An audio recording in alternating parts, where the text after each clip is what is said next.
অনেক বেশি রোদ পরে দেখা ঠান্ডা দিন আইছে, আর ঠান্ডা দিন বলতে বৃষ্টি আইব, আর আকাশ তো খালা হয়েছে, অত ভাল লাগে। আর মেঘ দিলে তো আরো ভাল লাগে, শরীর একবারে ঠান্ডা হয়ে গেছে, আর মনও ঠান্ডা হয়ে গেছে। কি শান্তি! আর সবুজে আরো বড়া চাদর উপরে উঠছি, অত ভালো লাগে, যে ভাল লাগে। হই মেঘ দিলে আসলে আল্লাহর রহমত ওলা ভালো লাগে। আল্লাহ মুহূর্তের মাঝে কিতা করতে পারেন, ঠান্ডাও করতে পারেন, আবার গরমও করিয়া আবার মানুষে অশান্তিও দিলাইতে পারেন। কি সুন্দর! আল্লাহর ক্ষমতা অত বেশি, আর আল্লাহ আসলে রহম করতে চাইলে ফট করেও রহম করতে পারেন।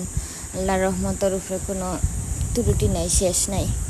তারপরে তো রান্না বান্না শুরু করে নিলাম, আর তো চটপটি, তারপরে দুপুরের লাগে কলমি শাক, ওগুলো বইলাম। মাংস দিব, মুরগির মাংস দিয়ে চানার ডাল, তারপরে ডিম আনছিলাম, তারপরে ডিম খুললাম, ওয়াশ করা হয়েছে না, ডিম ওয়াশ করে দিবা, মাছ দিয়া রান্না খদু হেল্পিং হ্যান্ডে ওগুলো আমার খাটিয়া দিরা করলাম। তারপরে আমার ফিল্টারের অবস্থাটা খুব খারাপ হয়ে গেছে, মনটা খুব খারাপ। ফিল্টারটা কিতা করতাম, ফিল্টার পানি পড়ে, এখন ঠিক করলাম, কোনো সুরত দেখি ঠিক হয়নি। আর মাছ ভাজি করলাম, এবার দিয়া রান্নাম মুরগির মাংস চানার ডাল দিয়া। চানার ডাল দিয়ে মুরগির মাংস খাইতে ভাল লাগে, আর বুনা বুনা করলে আরও বেশি ভাল লাগে। আর ওয়েদারটা ওলা ঠান্ডা ঠান্ডা দিন, কইলাম তো আর মুরগির মাংস দিয়ে রান্ধি, আর খদু দিয়া মাছ দিয়ে রানলে ভালো লাগে, তার লাগে খদু দিয়া মাছ দিয়ে রান্ধাম।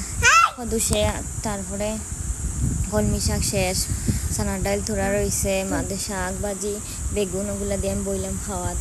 আর এদিকে চটপটে খাইতে ইচ্ছে হয়েছে, চটপটে খাইলাম। তারপরে তো মশলা সব রেডি করলাম, সবে মিলিয়ে সন্ধ্যাবেলার নাস্তা চটপটে খাইলাম। আর বেবিয়ে তো আমার যে সাতাইরা ব্লগ তো করতে দেই না, বয়স দিলে তাই নেই হোটেল বাদে বাদে খালি ডাকি। তানারও বয়স শুনিলেও আপনারা সবে তাই না একটু বয়স দিতে চাই। আমার বেবি লাগি দোয়া করবা, সবার লাগি দোয়া করবা, সব সময় চাইবা যেন ঠান্ডার দিন থাকে।